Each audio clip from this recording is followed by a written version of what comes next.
welcome or welcome back to my channel. Again, my name is Jap. Kumusta po kayong lahat? Okay, so yan guys, maraming salamat po sa walang sawang pagsubaybay sa ating pong daily love reading. And kung ikaw ay bago pa lang sa ating channel, mag-subscribe na po kayo. And i-click mo na rin yung ating notification bell para lagi kang updated sa ating mga bagong upload. Okay? So, tignan natin guys, ito yung energy ni person. Ano yung nararamdaman niya sa inyo ngayon? Okay, ano yung nararamdaman ng person mo sa'yo ngayon?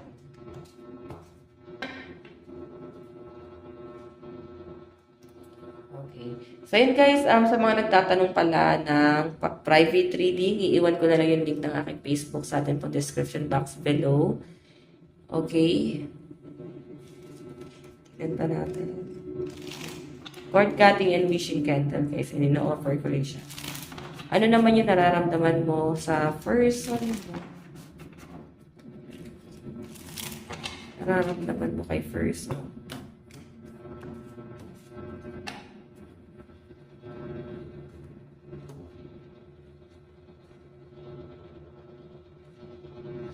Okay. Nararamdaman ni person mo sa'yo ngayon, meron tayong, oh my God. Sobrang down, sobrang nangungulila. Hindi to makatulog guys sa gabi, no? Hirap tong matulog. I think lagi kang iniisip na tong taong to. Ang tindi ng pagsisisi, panghihinayang na tong taong to. So, siguro, iniwanan ka na tong taong to.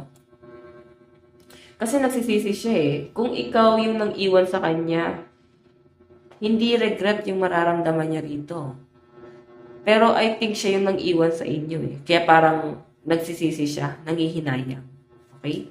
So, hirap matulog ng taong to. So, ikaw, pwedeng napapatanong ka, ba't lagi mo siyang naiisip, hindi siya mawala sa isip mo. So, malinaw guys na itong taong to, iniisip-isip ka. Okay? Tingin sa iyo ni person.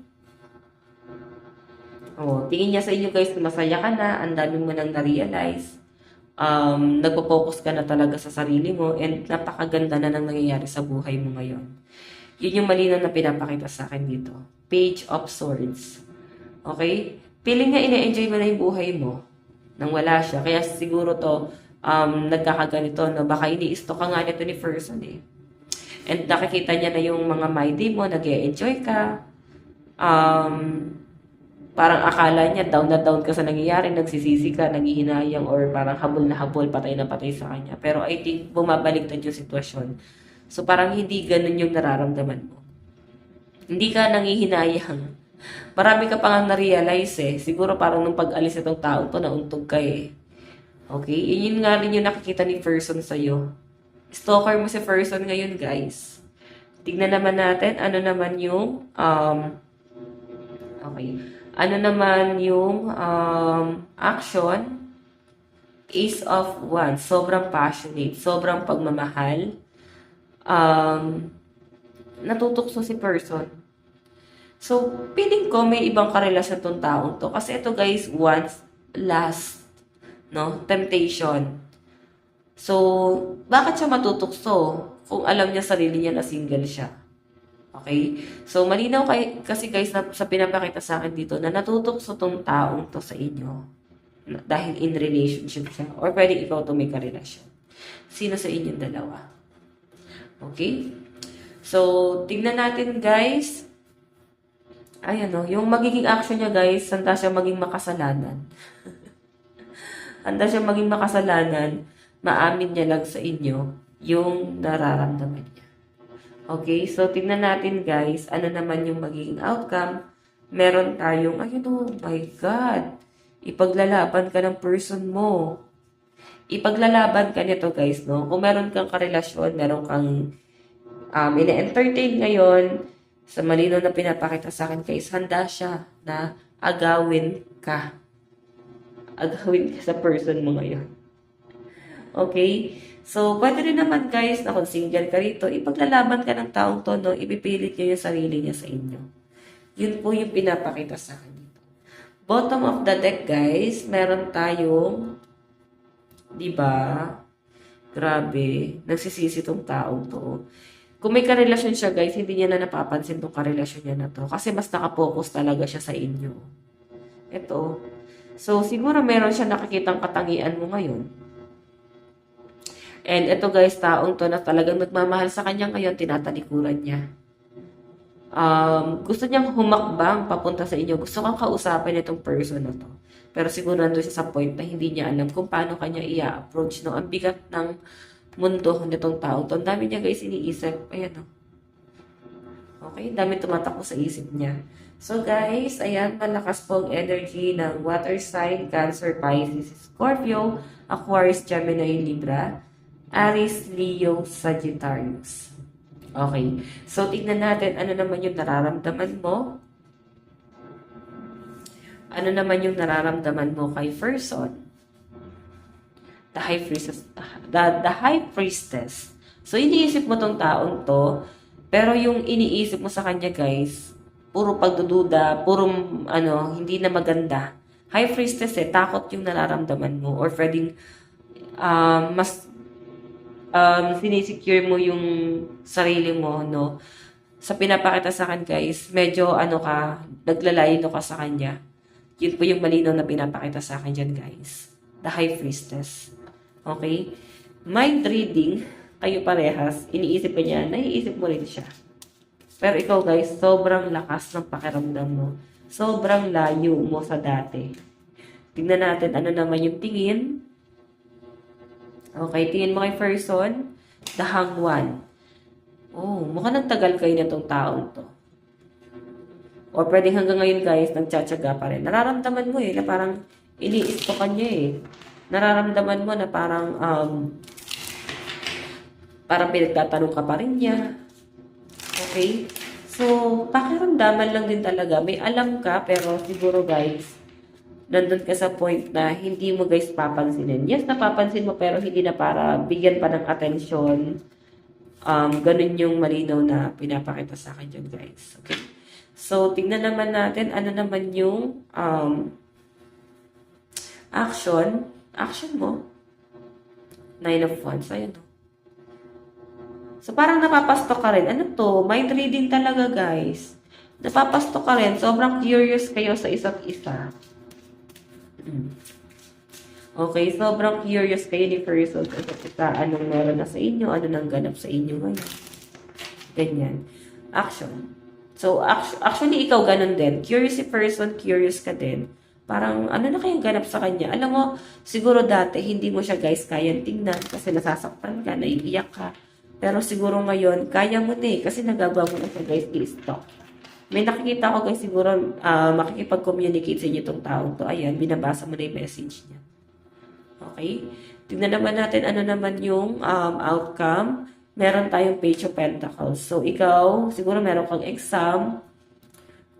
Baka nag-aaral ka. So, nakapokus ka sa career mo ngayon Ang dami mong inaaral Parang, yes, ini-stalk mo siya. Nakita mo yung message niya. Nandun ka na sa point na wala ka talagang emosyon. Hindi mo na siya guys parang hindi ka na excited na sabihin sa mga tao or sa mga kaibigan mo na parang, uy, nag-message si yung parang may kilig. Hindi na ganun yung nafe-feel ko sa inyo. So, I think, normal na tao na lang siya sa inyo. Parang ordinaryong tao na lang. Bottom of the deck, guys, meron tayong 4 of Swords. Wedding to May pinanghihinayangan ka kasi marami kayong plano before. Pero siguro hindi na siya nangyari. So, ayan. Sabi ko na ba, sa side mo, malakas ang Aries, Leo, Sagittarius, Capricorn, Taurus, Virgo. Okay? Tingnan pa natin.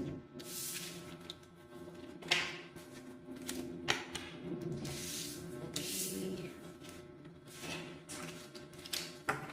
Saan na patungo itong relationship? Saan na kayo patungo?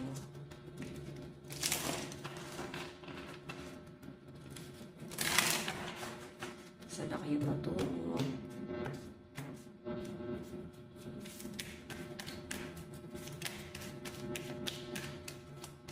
Meron tayong 3 of Gems collaboration. Diba? Para magkakasundo pa kayo dito, guys. May kasundo. Pero ito, guys, pwedeng hindi niya ikaw ma-direct Sa pinapakita sa akin, guys, pwedeng idadaan niya sa ibang tao. Kasi hindi mo pinapansin eh. Strength. Naku, mukhang maayos niyo pa itong relationship na to. Kasi nakikita mo, guys, yung pagiging determinado nitong tao to. Okay? Makikita mo na parang pang sinatsaga ka talaga niya. Meron tayo, guys, restriction. Okay? Pero parang nililimitahan mo talaga. Pinag-iisipan mo pa to, guys. Ayun, no?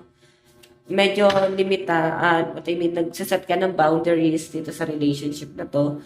Binabalanse mo kung tama ba yung mga desisyon mo sa buhay. Or tama ba na pagbigyan mo pa ulit itong tao to.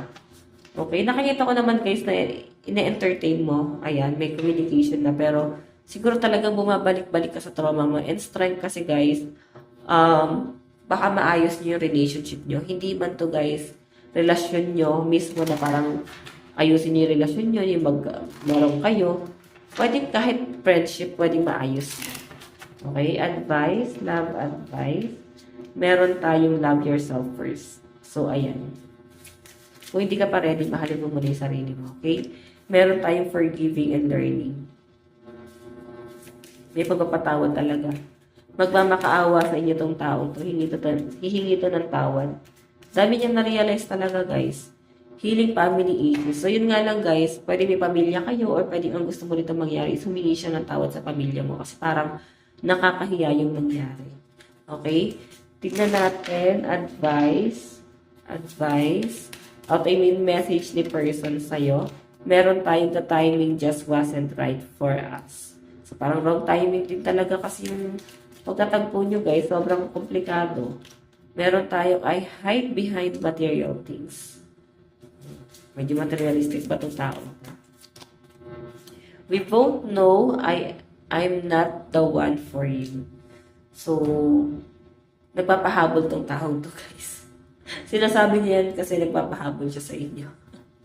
Okay, so ayan, guys. Capricorn, Taurus, Virgo, Leo, Libra. Yan yung energy na nasasagap natin, no? So, additional. So, guys, ito lang naman po ang inyong reading. Bukas ulit. God bless and love you all. Bye-bye!